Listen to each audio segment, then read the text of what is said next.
हमारी कहानी paradise colony की है, जहाँ की जिंदगी कुछ भी हो पर स्वर्ग जैसी नहीं है, खासकर अगर आप शर्मा आंटी या वर्मा आंटी हैं। ये दोनों महिलाएं अपने समुदाय की स्तंभ, अपने बड़े बड़े व्यक्तित्व और कभी न खत्म होने वाली झगड़ों के लिए जानी जाती थीं। शर्मा आंटी अपनी तीखी मिर्ची के अचार के लिए मशहूर, अपनी बात कहने में विश्वास रखती थीं, चाहे वह प्रेशर कुकर की सीटी से भी तेज क्यों ना हो।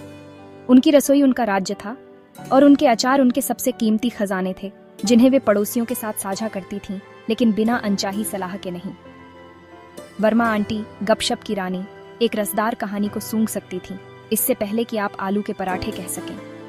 उनके कान हमेशा खड़े रहते थे ताज़ा खबर पकड़ने के लिए, और उनकी जीभ उसे जंगल की आग की तरह फैलाने के लिए हमेशा तैयार रहती थी। ये दोनों पड़ोसनें तेल और पानी की तरह थी, हमेशा मिलती लेकिन कभी घुलती नहीं। उनके झगड़े मशहूर थे, कॉलोनी में गूंजते और अन्य निवासियों के लिए अंतहीन मनोरंजन प्रदान करते। उनकी बालकनियां एक कपड़े की लाइन से अलग, जो अक्सर आवारा मोजे और रुमालों के लिए युद्ध का मैदान बन जाती थी, उनके दैनिक नाटक के व्यक्तिगत मंच थे। हर सुबह कॉलोनी उनकी बकबक से जागती, जो खोई हुई लॉन्ड्री या उधार दिए गए बर्तनों पर होती। उन्हें क्या पता था एक तूफान आने वाला था, और यह सब एक साधारण सब्जी लौकी की वजह से था। ये निर्दोष दिखने वाली लौकी उनकी दुनिया को उलट पुलट करने वाली थी। पैराडाइज कॉलोनी ने अब तक का सबसे महाकाव्य मुकाबला देखने के लिए मंच तैयार कर दिया था। ये सब मंगलवार को शुरू हुआ, एक साधारण दिन जहां कुछ भी असामान्य होने की उम्मीद नहीं थी। शर्मा आंटी ने उत्साह में आकर एक छोटे बच्चे के आकार की लौकी खरीद ली थी। उन्हें नहीं पता था कि वे किस मुसीबत में पड़ने वाली हैं। मैं क्या सोच रही थी, ये एक व्यक्ति के लिए बहुत ज्यादा है, उन्होंने बड़बड़ाते हुए कहा, अपनी खरीदारी की विशालता को समझते हुए। इसे अपने फ्रिज में फिट करने के लिए संघर्ष करते हुए उन्हें एक योजना बनानी पड़ी। समाधान? क्यों न इसे वर्मा आंटी के साथ साझा किया जाए। आखिरकार साझा करना ही देखभाल है। लेकिन उन्हें नहीं पता था कि वर्मा आंटी डाइट पर थीं, और वह भी सख्त डाइट। लौकी फिर से? मैं इसके साथ क्या करूं? क्या वह सोचती है कि मैं लौकी प्रोसेसिंग प्लांट चलाती हूं?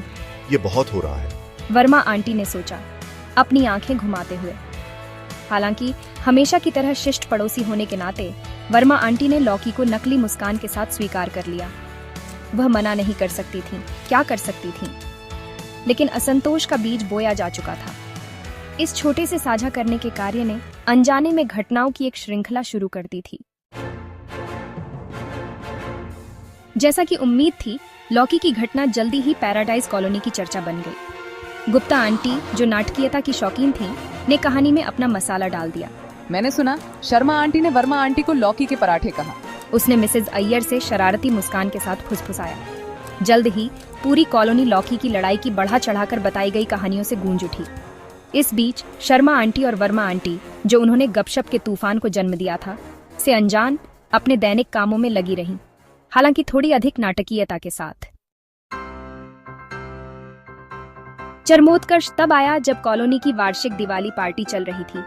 एक ऐसा समय जब हर कोई रोशनी, मिठाइयों और हंसी के साथ जश्न मनाने के लिए एकत्रित होता था। शर्मा आंटी अपनी सबसे चमकदार साड़ी में सजी समोसे का एक टुकड़ा लेने ही वाली थीं कि उन्होंने देखा वर्मा आंटी लौकी के कोफ्ते लेकर आई हैं। इस दृश्य ने उन्हें रुकने पर मजबूर कर दिया।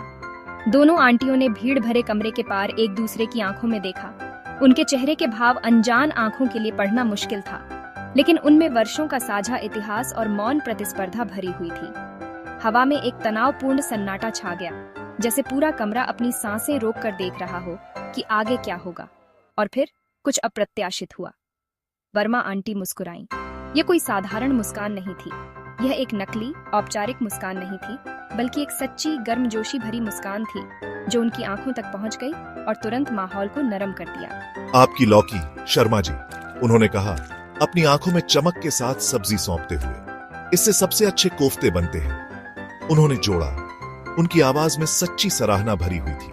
हवा साफ हो गई, हंसी और गिलासों की खनक की आवाज से भर गई। तनाव उतनी ही तेजी से गायब हो गया जितनी तेजी से आया था। लौकी की लड़ाई खत्म हो गई, धमाके के साथ नहीं, बल्कि स्वादिष्ट लौकी के कोफ्तों की प्लेट के साथ। वह डिश जो कभी विवाद का कारण थी, अब सबको एक साथ ले आई। आखिरकार पैराडाइज कॉलोनी में झगड़े भले ही बॉलीवुड फिल्म की तरह नाटकीय हों, लेकिन पड़ोसियों के प्यार के बंधन हमेशा जीतते हैं। अक्सर लौकी के प्रति साझा प्रेम या नफरत के कारण त्योहार पहले से कहीं अधिक उज्जवल और गर्मजोशी से भरा हुआ जारी रहा।